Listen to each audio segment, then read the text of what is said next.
Machine 2లో accident అయింది, మొత్తం బ్లాస్ట్ అయిపోయింది. అసలు ఎవరికి ఏమైందో ఏటో ఏమీ తెలియలేదు. విశాఖ స్టీల్ ప్లాంట్లో భారీ ప్రమాదం చోటు చేసుకోవడంతో ఆందోళనకరమైన పరిస్థితులు నెలకొన్నాయి. ప్రాథమిక సమాచారం మేరకు స్టీల్ ప్లాంట్లోని SMS2 విభాగంలో CCD డిపార్ట్మెంట్లో ఈ ప్రమాదం జరిగింది. లిక్విడ్ స్టీల్ను తరలిస్తున్న సమయంలో ఒక్కసారిగా పేలుడు సంభవించినట్లు తెలుస్తోంది. మరుగుతున్న ద్రవరూప స్టీల్ పడిపోవడంతో ఒక్కసారిగా మంటలు చెలరేగాయి. ప్రమాదం సంభవించిన ప్రాంతమంతా కూడా మంటలు చెలరేగుతున్నాయి. 6 ఉద్యోగులు మృతి చెందినట్లు కార్మిక సంఘాలు, సహోద్యోగులు ఆందోళన వ్యక్తం చేస్తున్నారు. అయితే ఈ విషయానికి సంబంధించి అధికారిక సమాచారం ఇంకా యాజమాన్యం నుంచి రాలేదు. ఘటన సమాచారం అందుకున్న వెంటనే పోలీసులు, అగ్నిమాపక సిబ్బంది, అలాగే స్టీల్ ప్లాంట్ యాజమాన్య ఉన్నతాధికారులు ఘటనా స్థలానికి చేరుకున్నారు. సహాయక చర్యలు చేపడుతున్నారు.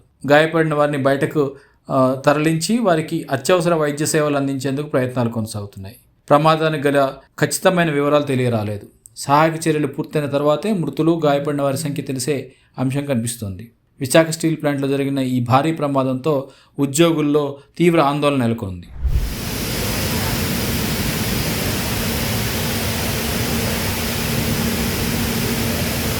మిషన్ 2 దగ్గర యాక్సిడెంట్ అయింది. మిషన్ 2లో యాక్సిడెంట్ అయింది, మొత్తం బ్లాస్ట్ అయిపోయింది. అసలు ఎవరికి ఏమైందో ఏటో ఏమీ తెలియలేదు. లిక్విడ్ బ్లాస్ట్ అయిందో లేకపోతే ఎలక్ట్రికల్ షార్ట్ సర్క్యూట్ అయిందో తెలియట్లేదు.